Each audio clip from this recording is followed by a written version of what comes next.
President Donald Trump imposed a 25% penalty tariff on India for purchasing Russian oil. Trump claims that India is fueling the Russian war machine in the Russia-Ukraine war. President Donald Trump has imposed a total of 50% tariffs on India, a 25% tariff plus a 25% penalty tariff for buying Russian oil.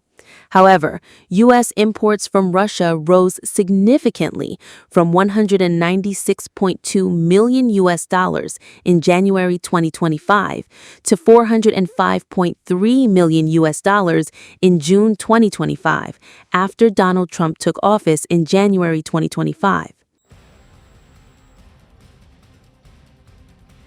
Even Russian President Vladimir Putin at the 2025 Alaska summit with U.S. President Donald Trump claimed that business between Russia and the U.S. has increased by 20% since Trump came to power. Incidentally, when the new administration came to power, bilateral trade started to grow. It's still very symbolic. Still, we have a growth of 20%. As I've said, we have a lot of dimensions for joint work.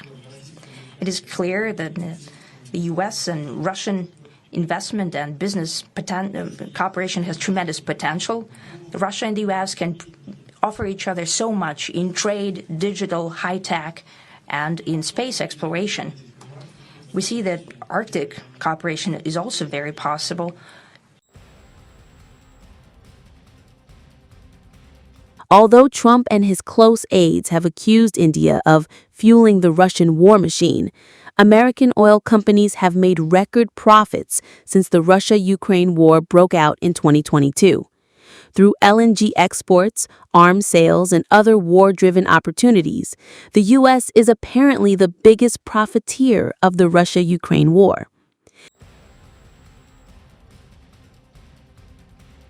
India has repeatedly made it clear that it will not compromise its national interest for any foreign country. We are not the biggest purchasers of Russian oil, that is China. We are not the biggest purchasers of Russian LNG.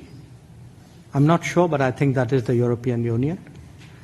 We are not the country which has the biggest trade surge with Russia after 2022. I think there are some countries to the south.